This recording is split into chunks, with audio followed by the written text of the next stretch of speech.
Alô, alô, gente boa, querida, gente amada, amigos e amigas no Brasil e em qualquer lugar da Terra.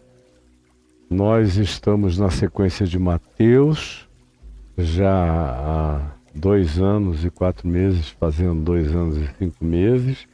Eu abri um parênteses para mostrar parábolas de Lucas, do capítulo 15 para frente. Elas são uma sequência bem intrincada e conectada, portanto, e eu achei que era essencial para aqueles que estão honesta, sincera, vigorosa e comprometidamente fazendo essa sequência dos evangelhos comigo, precisavam ter como informação contida no Evangelho de Lucas, e somente nele, nesse caso, não em Mateus, nem em João, nem em Marcos, porque são parábolas de uma importância muito expressiva. Então a gente já falou do contexto, que eram os fariseus e os seus acadêmicos, teólogos, com raiva, murmurando, zangados com Jesus, com inveja dos pecadores, dos publicanos, que eu já expliquei muitas vezes quem eram naquele ambiente e contexto, dos chamados pecadores em geral, que era todo mundo que não ia à sinagoga, que tomava um gorozinho, que gostava de dançar, de festejar, de celebrar, e que não tinha nenhum vínculo congregacional, eram os pecadores. E prostitutas, meretrizes, mulheres da noite, mulheres repudiadas pelos maridos, abandonadas, que carregavam a fama de adúlteras, caso se relacionassem com outras pessoas. Era esse povo que tinha um imenso prazer em ouvir a Jesus. E eles procuravam a Jesus. E há lugares, a gente vê no Evangelho, que eles ofereciam banquetes a Jesus, só para ter Jesus com eles, porque Jesus não era chato. Jesus era amigo, era inclusivo, não ficava jogando indiscrições na cara de ninguém. Em momento algum você encontra Jesus querendo saber do pecado de ninguém nos 4 evangelhos. De ninguém. Pode ser quem seja. Quem quiser se confessar, se confesse. A maioria nem precisa. Recebe o impacto da boa nova no coração e aí começa um processo inteiro de metamorfose interior, lindo, sublime, que ele vê, identifica, constata o fenômeno transformador e não puxa assuntos pertinentes ao passado, ele só indica caminhos presentes e futuros para cada um viver melhor. Pois bem, assim ele procede aqui em Lucas 15 com os publicanos, pecadores e esse grupo todo de marginais do ponto de vista da religião. E os religiosos com ódio de Jesus, inveja dos pecadores, era uma salada de emoções tão esquizofrenizada, tão do tipo: legião é o meu nome, legião é a minha designação emocional, afetiva, comportamental e de conflitos mentais e emocionais que eles mesmos não sabiam explicar, mas eles expressavam, esses religiosos, da pior forma possível. Como acontece? Você sabe muito bem que acontece, porque acontece dentro de você. Você não precisa ler nenhum livro para saber como é que isso funciona, é só olhar para o coração que você fica sabendo. Aí a gente falou da parábola da ovelha perdida, com as aplicações dela, da dracma perdida também, com as múltiplas aplicações dela, a parábola dos 2 filhos e do pai generoso, filho pródigo e o filho mais velho, e esse pai bondoso, conciliador, na qual nós ficamos alguns dias de exposição, até que chegamos na parábola do administrador infiel, aonde nós já estamos entrando agora hoje no terceiro dia. Porque no último dia, na semana passada, eu fiquei aqui no verso 4, quando o cara que foi flagrado, foi apanhado nos seus malfeitos, na sua corrupção, na cobrança dos ágios, no acréscimo, para além daquilo que era devido e que ele botava no bolso, como de resto, faziam a maior parte dos publicanos, com os quais Jesus se relacionava, e dentre os quais ele chamou Mateus, que era o maioral dos publicanos da Galiléia, para se tornar um dos seus apóstolos. Vocês vejam como Jesus realmente não faz acepção de pessoas.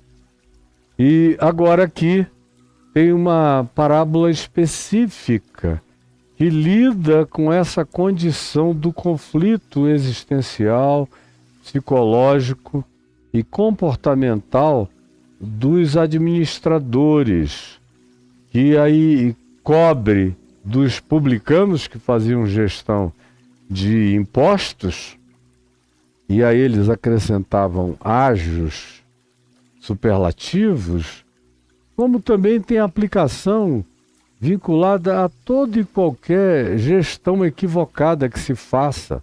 No caso aqui, uma das coisas que fez com que esse chamado administrador infiel cometesse os erros que ele cometeu foi o fato dele ter misturado os negócios do dono de tudo, do homem rico que tinha e era proprietário dos bens, com ele próprio. Como a gente vê e verá em parábolas aqui em Lucas, mas também em Mateus, daqueles administradores da vinha ou da fazenda, que o dono das coisas demorava a aparecer, a voltar, e eles confundiram tudo e acharam que porque o dono não estava assim dando as caras todos os dias e mostrando vigilantemente o seu controle sobre todas as coisas, que eles tinham liberdade, usando uma linguagem chula, para deitar e rolar e fazerem o que eles quisessem. Como os religiosos dos dias de Jesus faziam, como os religiosos de todos os tempos fizeram, como os religiosos dos nossos dias fazem. É tudo igual. É gente e são espíritos da mesma laia. É a palavra melhor a ser usada. Não dá nem para usar a palavra estirpe, é laia mesmo.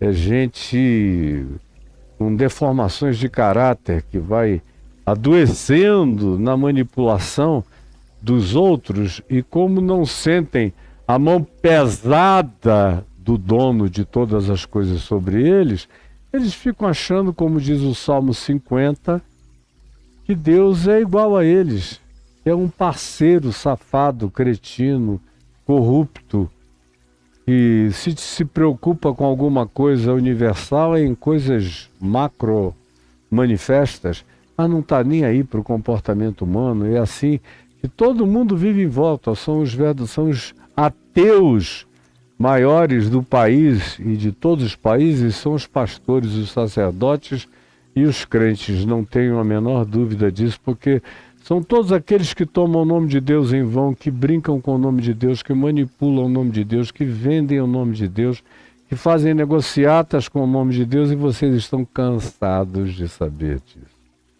Pois bem, eu vinha narrando a situação desse indivíduo, como ele foi apanhado, e disse: agora não tem mais volta. Eu fui flagrado. É dinheiro na cueca. Está gravado.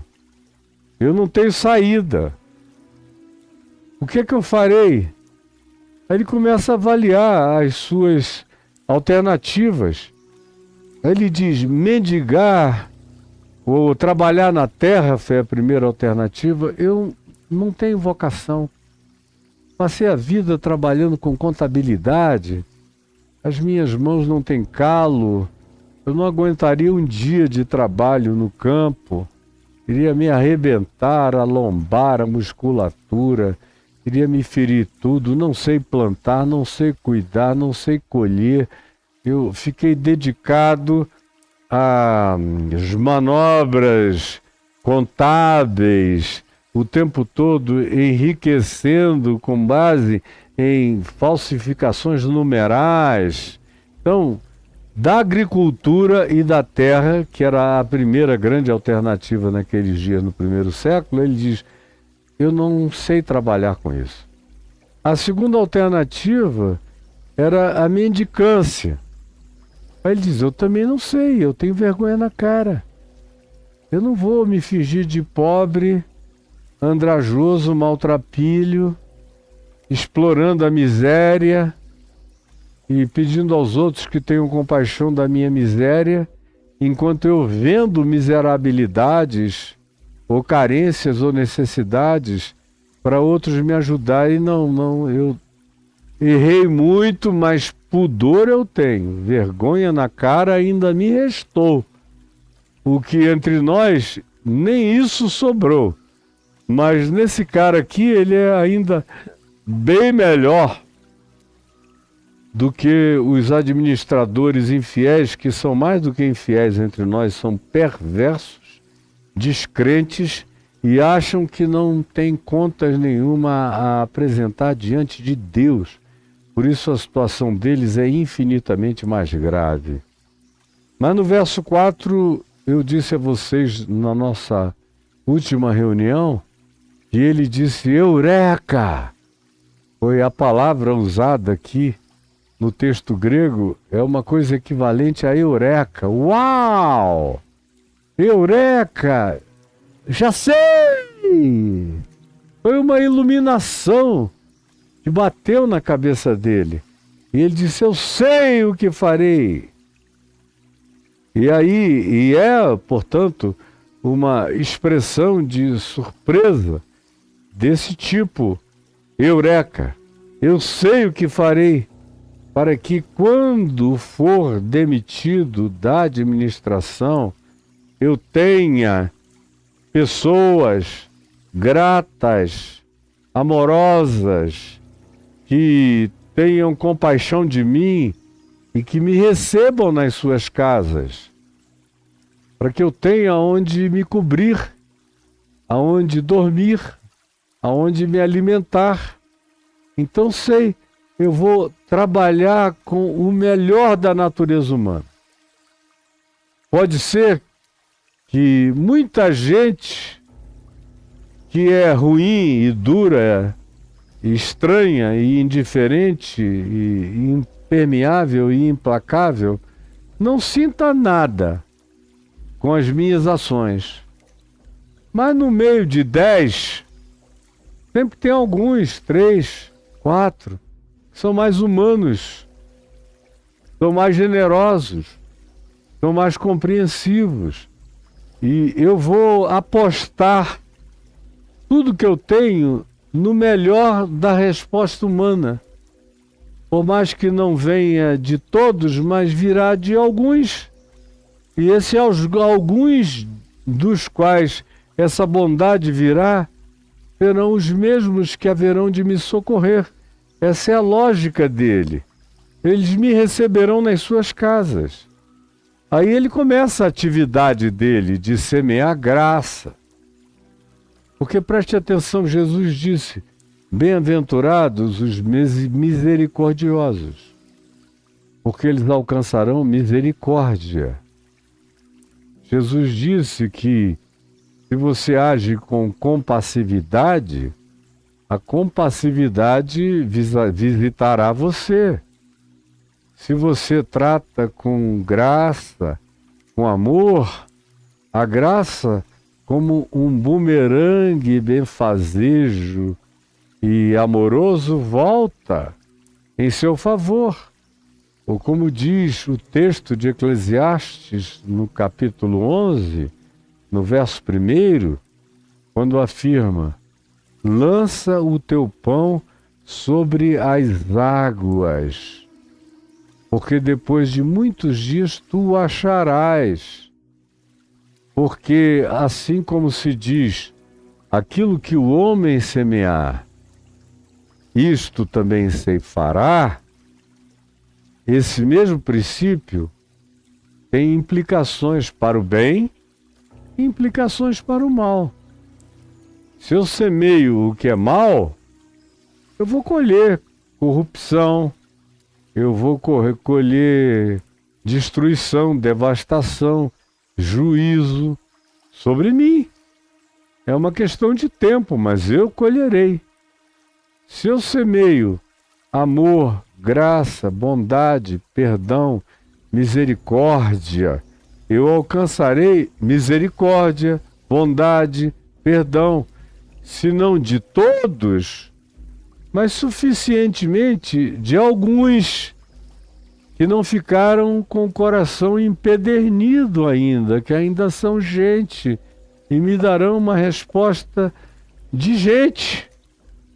Por isso ele diz: uau, saquei, meu Deus, é a única alternativa que eu tenho, é essa, de como eu não agi com graça com eles durante anos, agi com esperteza, colocando valores a mais, mas a maioria deles, ou praticamente todos eles, nunca nem perceberam o majoramento daquilo que eu acrescentei à dívida deles.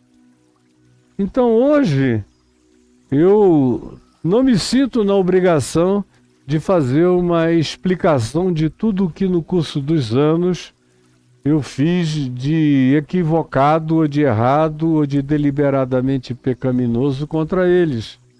Mas eu vou chamá-los aqui e vou agir com bondade, com misericórdia para com todos daqui para frente, enquanto eu não for tirado da minha administração. Enquanto eu estiver vivo, atrás dessa mesa de gestão de bens, dessa carteira de fundos, de impostos e tudo mais, eu vou fazer o melhor que eu puder com graça em favor de cada um deles. Aí o verso 5 diz: tendo chamado cada um dos devedores do seu senhor, marcou um dia, fez uma fila enorme, disse ao primeiro que chegou: quanto deves ao meu patrão? Aí esse primeiro respondeu: 100 cados de azeite é o que eu estou devendo. Eu processei, paguei uma parte, mas tem outra parte que eu não paguei. Até hoje, 100 cados de azeite equivalia a um dinheiro importante, como remuneração pecuniária. Aí ele chega e diz: quanto deves? Ele diz: 100 cados de azeite. Então ele, o administrador infiel, arrependido, e que, se não estava arrependido por uma consciência brutal, de esmagamento lúcido, mas ele teve pelo menos um arrependimento de malandragem, lúcido o bastante para dizer: se eu continuar vivendo como eu vivi, eu vou viver todas as consequências até o fim e serão brutais contra mim. Já que eu tomei consciência de que eu fui flagrado na minha idiotice, deixa eu mudar o meu comportamento. Se não for pelo mais profundo arrependimento, que seja pela mais sensata malandragem ou esperteza. E foi o que ele se tornou, um ente esperto da graça. Como aqueles publicanos, pecadores, meretrizes e outros mais estavam se tornando espertos na graça. Quando eles viram o que Jesus tinha a oferecer, eles disseram: não, vamos desistir das nossas gestões equivocadas da existência e seguirmos com Ele por aqui, porque pode ser que haja misericórdia nele.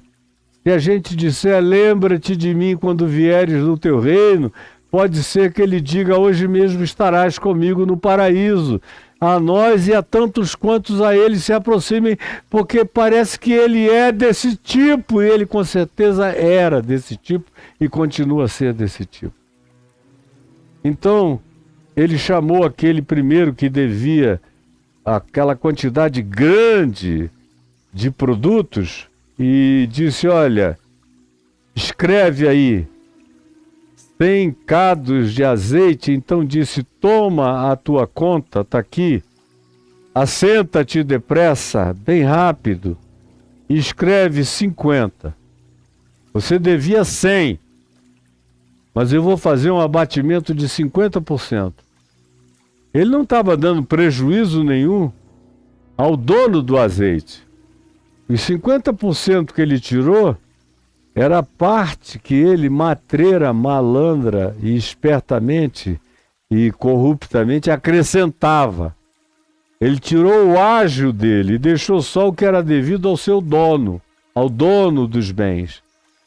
E aí disse: bota 50. E o cara que botou 50 disse: poxa, como é que eu vou te agradecer? Como é que eu vou te agradecer? Eu não tenho como te agradecer. Eu não tenho nem palavras para elaborar a minha gratidão. Sem saber, de fato, que o patrão iria receber tudo igual. O que estava acontecendo é que ele estava fazendo supressão dos acréscimos que ele, na sua malandragem, acrescentava todo mês. O que eu vou fazer com tanta bondade da tua parte? Obrigado, obrigado, obrigado. Depois ele chamou o segundo e perguntou: e tu, quanto deves? Aí respondeu esse segundo: 100 coros de trigo. Era um bocado de trigo, mas o ágio dele estava colocado em cima. Aí ele fez as contas, viu o que ele tinha agregado de valor indevido ao trigo que o indivíduo devia ao seu patrão e disse-lhe: toma a tua conta e escreve 80. Tirou 20% de abatimento, que era o que ele iria jogar de acréscimo no débito daquele homem. E o homem diz: puxa vida, muito obrigado, porque você está agindo com misericórdia, com graça, com bondade, com generosidade para comigo, que de outra feita não teria nem como tentar começar a pagar. E assim ele foi procedendo com aquela fila enorme de devedores, diminuindo, deixando o valor correspondente ao que era pertinente ao dono de todas as coisas e retirando apenas o acréscimo, o ágio que ele acrescia, que era para ele. Aí ele tira o ágio, fica só o que é pertinente ao dono de tudo. O dono recebe com inteireza o que a ele é devido e ele retira o seu ágio e gera no coração dessas pessoas um sentimento de gratidão, de retorno, de bondade. E assim ele faz com essa lista grande de devedores do seu Senhor. Agiu com misericórdia para com todos. E aí a gente chega no verso 8, que diz assim: e elogiou o Senhor. No caso aqui, o Senhor é o dono dos bens, da fazenda, era o patrão dele, era o homem rico, era o cara.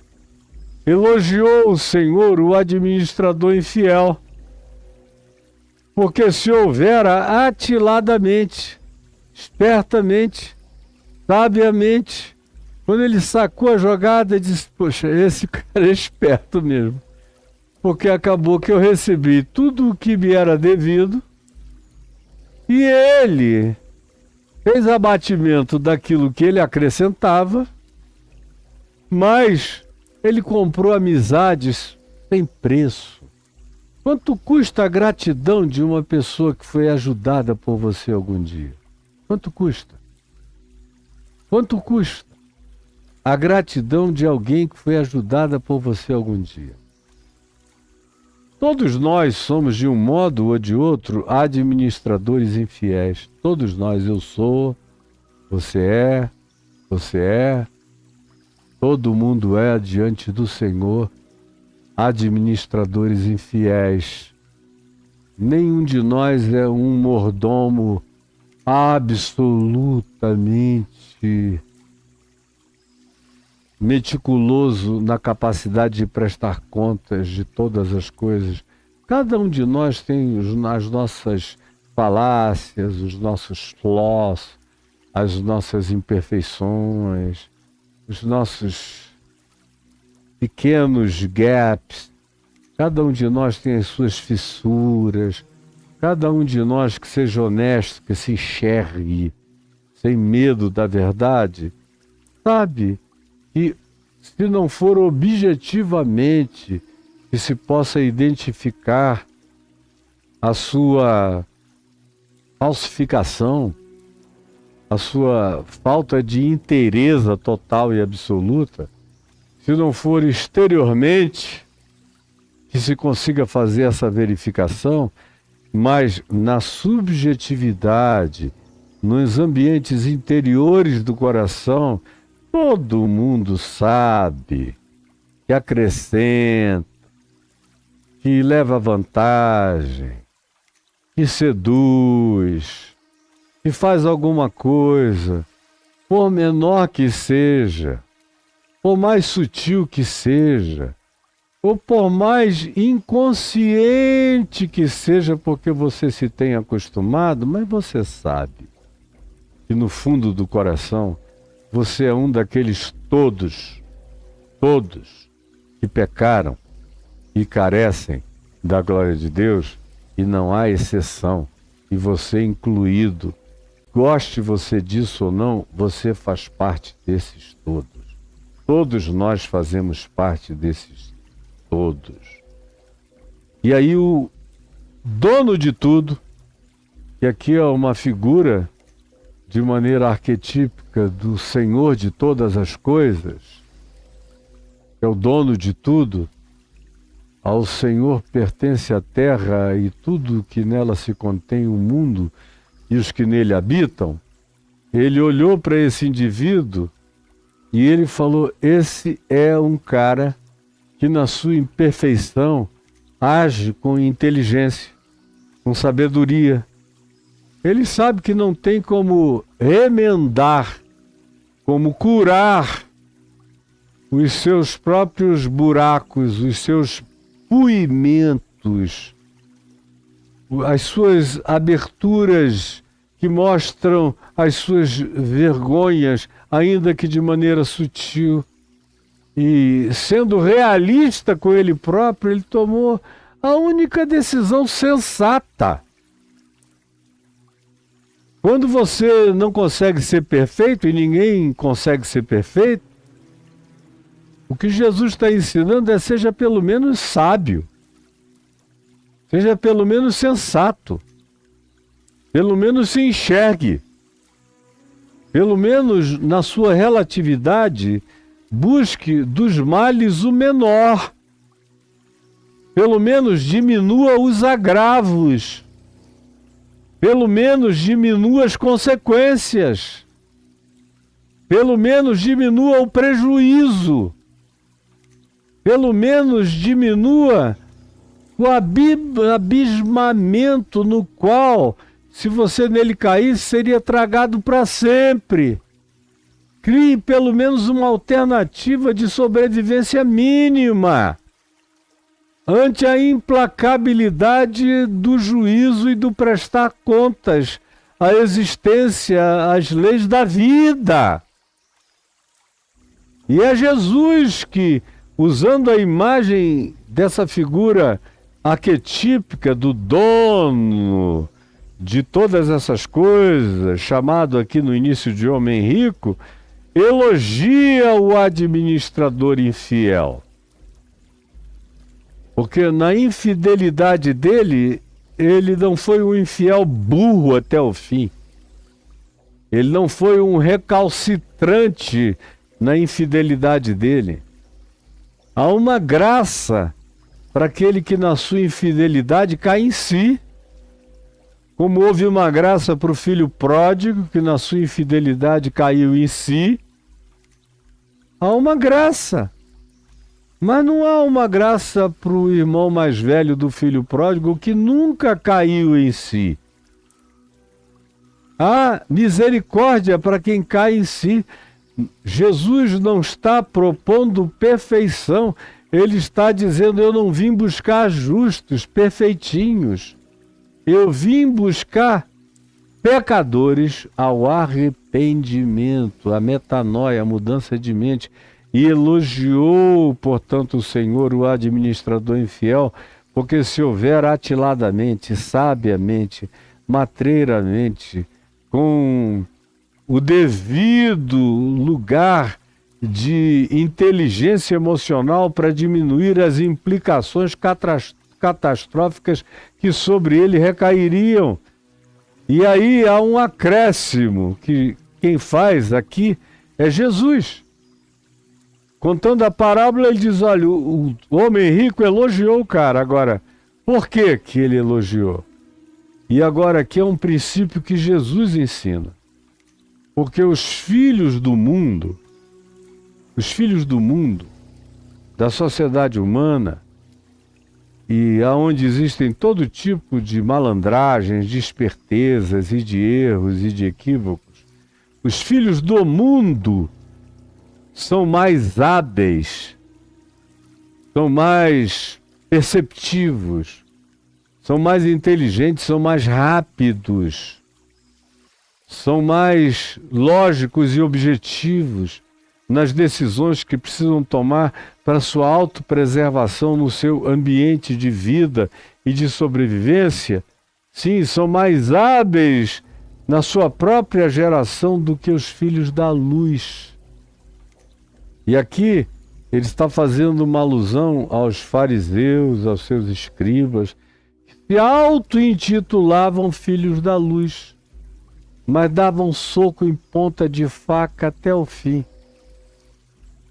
É o crente fanático, que é inconversível, que é imutável, que insiste no erro até a morte, que não se enxerga, que é perseverante na sua maldade até o fim e morre no seu pecado e na sua idiotice. E Jesus está dizendo: olha, os publicanos, as meretrizes, os pecadores, esses aí, filhos do mundo, são muito mais hábeis, muito mais inteligentes, emocionalmente muito mais sábios no lidar com a vida e com a existência do que vocês, que se dizem filhos da luz, mas são filhos da penumbra, da burrice, estão dentro da caverna de Platão lidando com sombras e projeções, não enxergam nada. E esse administrador infiel, que é a representação de publicanos, pecadores, meretrizes e pessoas do mesmo tipo, está demonstrando que na sua imperfeição ele trabalha não na perspectiva de se apresentar perfeito, mas de se apresentar minimamente aceitável para a continuidade da vida e da sobrevivência. Minimamente aceitável para a continuidade da vida e da sobrevivência. Aí Jesus agora fala no verso 9, é Jesus falando. Preste atenção, é Jesus falando. Veja como Jesus não tem nenhuma afetividade pelo perfeitinho. Não busca perfeitinho, senão ele não teria chamado Pedro, Tiago, João, André, Bartolomeu, Judas Tadeu, Judas Iscariotes, Judas filho de Alfeu. Não teria chamado nenhuma dessas pessoas, nem Paulo, nem eu, muito menos eu, não teria chamado. É porque o negócio dele, eu soube disso desde criança, não era com os perfeitos, mas com os pecadores capazes de metanoia, de arrependimento, de transformação da mente, da instauração de uma nova plataforma de pensamento, de aquisição da mente de Cristo dentro da própria relatividade humana. Aí é Jesus no verso 9 dizendo: e eu vos recomendo. É Jesus recomendando aos discípulos e a quem interessasse-se pelo que ele tivesse a dizer naqueles dias e hoje. E eu vos recomendo das riquezas de origem iníqua. E deixa eu fazer um parêntese aqui. Porque não existe riqueza que não tenha origem iníqua. Não existe essa riqueza. Preste atenção. Preste atenção. Toda riqueza tem origem iníqua. Para que eu acumule alguma coisa, como os bens da terra são limitados, ela não cresce à medida que eu tiro, ela não aumenta à medida que eu saco, para que alguns tenham mais, outros têm menos. Segunda coisa, toda riqueza de origem iníqua, porque ela parte do pressuposto do egoísmo, vinculado à propriedade privada. Aí eu dizer, isso aqui é meu, a terra é do Senhor. Esse planeta está aqui existindo há 4 bilhões e 500 milhões de anos. Já houve uma quantidade enorme de vidas que habitaram aqui milhões, bilhões de anos. Algumas foram extintas por cataclismos, por meteoros, por dilúvios, por vulcões, por erupções do magma da Terra. Já houve civilizações, inclusive humanas ou humanoides, que nos precederam e que foram sepultadas no dilúvio, como fica cada dia mais claro pela arqueologia e pela antropologia mais moderna, pelos achados mais recentes. Nós somos apenas um grupinho que surgiu, começou a se organizar de 5.000 anos para cá, é um negócio muito novo, a gente ainda está na fralda da civilização humana e já conseguimos fazer toda essa miséria que nos cerca, para você ver como nós somos pecadores horrorosos. É só ver o fruto da obra dos humanos que ninguém tem dúvida de que todos pecaram e todos carecem da glória de Deus. Pois bem, o Senhor Jesus, no verso 9, diz: e eu vos recomendo, na relatividade de vocês, aprendam a usar aquilo que já nasceu torto, doente. São as riquezas. Elas são fruto de apropriação e de acumulação e de egoísmo e de dominação insaciável, de modo que quanto mais, e quanto mais para alguns, menos para todos ou para quase todos, de modo que toda a riqueza, não adianta você dizer eu a santifico no gasofilácio. Não. Você a adquiriu de maneira iníqua, sem nem perceber, porque tem um monte de convenções sociais na nossa sociedade que fazem você pensar que o nosso dinheiro iníquo é a coisa mais honesta desse mundo, mas não há dinheiro honesto nesse mundo de ninguém. Todo dinheiro tem origem iníqua lá na metafísica da sua produção. Antes de haver o elemento de representação monetária, quando a gente ainda estava trocando bens na primitividade, já era algo de barganha, de origem iníqua. Eu tenho, e ele precisa muito, eu vou dar menos para ele, demandar mais dele para conseguir pegar o que eu tenho a oferecer. Está presente na natureza negocial da nossa perversidade essencial. E Jesus não tem nenhuma dúvida disso. Ele não está chamando perfeitinhos, ele está chamando pecadores ao arrependimento, à constatação e à mudança de mente. Por isso ele diz: eu vos recomendo das riquezas de origem iníqua, fazei amigos. Já que é inevitável que não tem riqueza limpa na terra, não tem. Então, deem a melhor designação que vocês puderem à riqueza que vocês obtiverem. Já que não há nenhuma riqueza de origem completamente limpa na face da terra, ela tem os pressupostos metafísicos, físicos, econômicos, sociais, da iniquidade, da dominação, da apropriação, da acumulação, e só um idiota não admite isso. Mas já que é assim, e Paulo diz em 1 Coríntios, no capítulo 6, e a gente tem que saber que é assim e fazer o melhor que a gente puder disso que a gente saiba. Do contrário, Paulo diz, teríeis que retirar-vos do mundo. E Jesus disse, Pai, eu não te peço que tu os tires do mundo, e sim que tu os livres do mal. Portanto, eu estou o tempo todo fazendo gestão de relatividades. Eu, você, todos nós, quem quer que tenha um mínimo de consciência e lucidez, precisa saber disso. Nós estamos o tempo todo fazendo gestão de relatividades. Por isso Jesus diz, eu vos recomendo, das riquezas de origem iníqua, fazei amigos. Invistam nas causas da gratidão.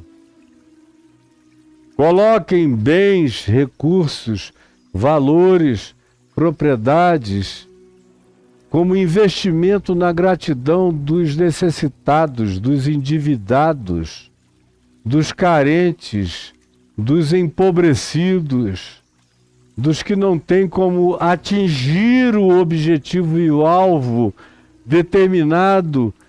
Façam cobertura desse gap, dessa realidade, desse fosso, dessa dívida, cubram por eles, façam amigos, invistam e façam complementação de graça na vida de pessoas, nas boas e nas nem tanto, mas façam o melhor que vocês consigam em favor de todos os seres humanos, melhor ainda quando vocês fazem isso no coração daqueles que têm um coração cheio de boa vontade e dão uma resposta de gratidão.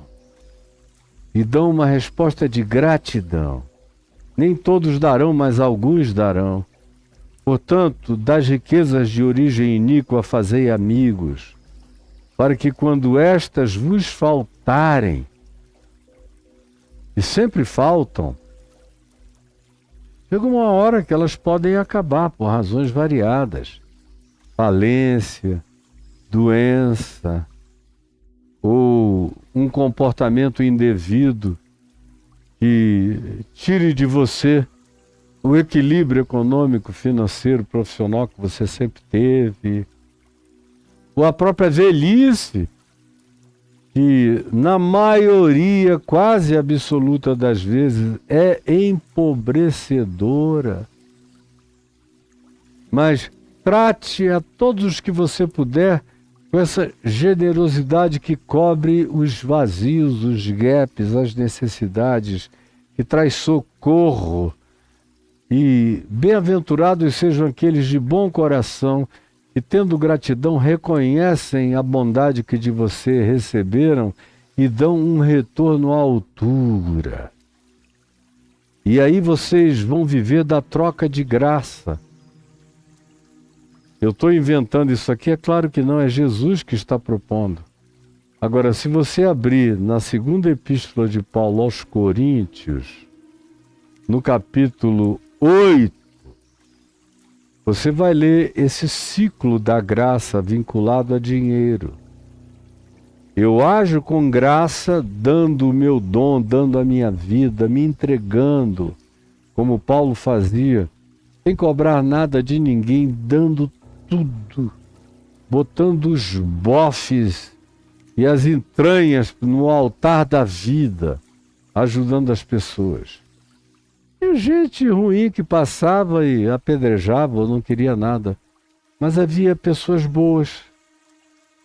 E eram essas que mais tarde mandavam ajudas, colaborações, socorros, que traziam sua gratidão, e reconheciam o que ele fazia nessa troca de graça, que é algo que tem a ver com essa engenharia econômica do reino dos céus.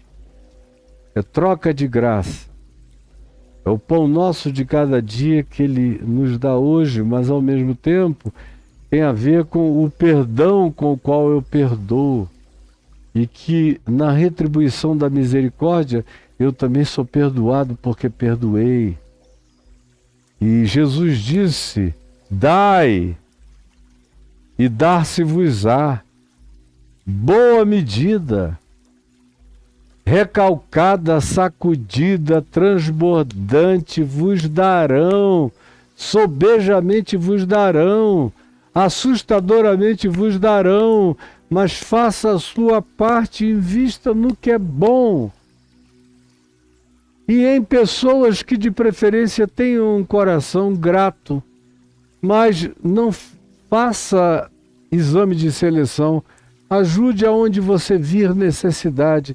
Bem-aventurado é aquele que, tendo sido ajudado na necessidade que tinha, um dia podendo lhe retribua. E se não o fizer, não tem problema, bem-aventurado é você que fez o que era certo. Agora, eu já fui salvo a minha vida inteira por causa disso. Eu teria aqui, olha, dezenas de histórias para contar. Deus sabe que eu teria dezenas de histórias para contar. Dezenas, talvez centenas, de pessoas que eu ajudei, que eu socorri no meio da rua. Gente que estava desesperada: eu vou me matar, eu vou me suicidar. E eu tinha saído de algum lugar e alguém tinha colocado um envelope no meu bolso. E aí, eu, às vezes, saindo do restaurante, uma pessoa disse: quando o senhor chegar no escritório, veja isso aqui. Aí encontro com alguém. Uma vez foi um gerente de um banco, tinha subido uma grana preta lá do banco, a responsabilidade era dele, eu não sabia nem quem ele era. Ele, aos prantos, me conhecia, veio na minha direção pedindo oração no meio da rua, chorando. Aí eu falei: quanto foi o rombo que aconteceu lá? Aí ele falou. Aí eu falei: eu quero te ajudar, não sei se eu consigo orar, eu vou orar contigo aqui no meio da rua. E orei. Aí eu meti a mão no bolso e eu vi uma quantia importante de dinheiro em dólar. Aí eu fui passando o dedo, era exatamente a quantia que ele tinha deixado faltar no caixa do banco. Aí eu peguei e falei: olha, eu ganhei isso saindo daquele restaurante ali do Bela Blue. Andei 200 metros, encontrei você e ouvi essa história. Eu não estava esperando, não vou levar comigo, é seu. Vá lá e pague a sua dívida. A única coisa que eu peço é que você depois me procure. Eu estou aqui nesse edifício que é todo nosso, o meu escritório é lá no último andar. Só chegue lá e me mostre que você quitou a dívida do banco, é só o que eu peço a você. E aí no mesmo dia ele chegou lá tarde aos prantos e disse: está aqui, pastor, tudo pago. Eu orei de novo com ele e fui embora. Isso é uma historinha de dezenas, de centenas de coisas que eu já fiz sem saber nem em quem eu estava fazendo. Jogando o meu pão sobre as águas. Como um doido, como um louco. Aí depois de anos, chega alguém na minha porta no dia da minha maior necessidade. Aí diz: olha só, reverendo, há 20 anos atrás, há 15 anos atrás, há 30 anos atrás, eu estava numa situação horrorosa e ninguém me ajudava. E o senhor não quis nem saber, pegou do que o senhor não tinha e me ajudou. E eu não sei porquê, mas eu estou sonhando com o senhor, eu fui despertado essa madrugada, seja como seja a narrativa. para vir até aqui e lhe dar isto aqui, que eu ganhei e não estava esperando. E aí eu olho, às vezes é uma quantia maior do que aquela que ele disse que eu tinha dado a ele, já nem lembrava mais, porque você faz isso e não anota, não faz contabilidade. Você deixa isso, joga sobre as águas e entrega a Deus. E depois de muitos dias isso volta como um bumerangue de amor e te acha. Jesus diz: eu vos recomendo, das riquezas de origem iníqua, fazei amigos, para que, quando estas riquezas vos faltarem, esses amigos vos recebam nos tabernáculos eternos, em dimensões superiores. Façam amigos entre homens e entre anjos. Quando vocês fazem isso, vocês colocam legiões de anjos em estado de solidariedade amiga e fraterna para com você.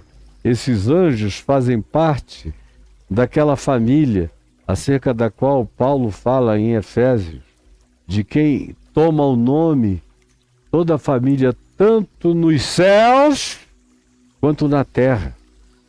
São os mesmos seres espirituais que aprendem bondade, generosidade, misericórdia, graça, com aqueles filhos de Deus que praticam essas coisas e deixam anjos e seres de outras dimensões em estado de perplexidade admirada com a natureza humana que é tão carregada de maldade, e no meio disso tudo nascem lírios no meio da lama desse mundo, praticando coisas lindas que deixam entes espirituais em estado de perplexidade, e também seres humanos que ainda têm Deus no coração em estado de gratidão, com a memória viva, esperando o dia em que eles próprios haverão de socorrer você. Eu cheguei até aqui nesses quase 52 anos de vida de fé e de ministério, vai fazer daqui a mais de 2 meses e meio, 52 anos ou 3 meses, no máximo. No dia 18 de julho eu completo. Vivendo assim, sem me preocupar com o dia de amanhã, sabendo que vem do céu.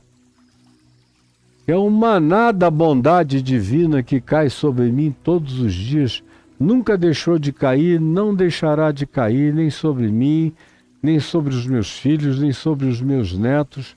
A bondade de Deus se estende de geração em geração. Essa é a misericórdia que vai adiante, que Jesus disse: façam assim, para que quando as coisas vos faltarem, no tempo da escassez, vocês tenham feito tantos amigos dos céus e na terra, e esses amigos vos recebam nos tabernáculos eternos. Aí eu vou parar por aqui hoje, amanhã eu vou prosseguir, pedindo a Jesus que tenha te dado entendimento espiritual do que eu falei. Eu te peço, Jesus, nessa época de tanta burrice, de tanta blindagem mental, de tanto retardo de inteligência espiritual, emocional e de lógica simples do Evangelho, nesse tempo de tanto entupimento de sentidos, alguns tenham entendido de coração a manifestação de como tu ages no meio da imperfeição humana. E o que tu esperas de nós no meio da nossa imperfeição.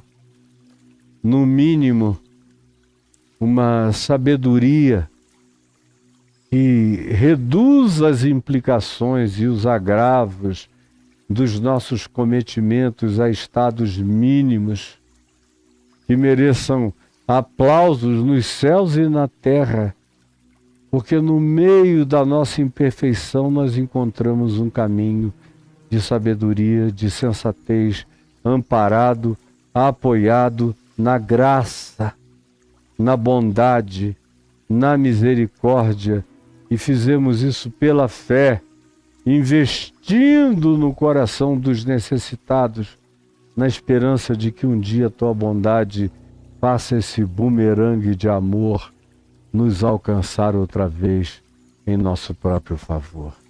É o que eu te peço que aconteça no entendimento de cada pessoa hoje aqui, em nome de Jesus. Amém e amém.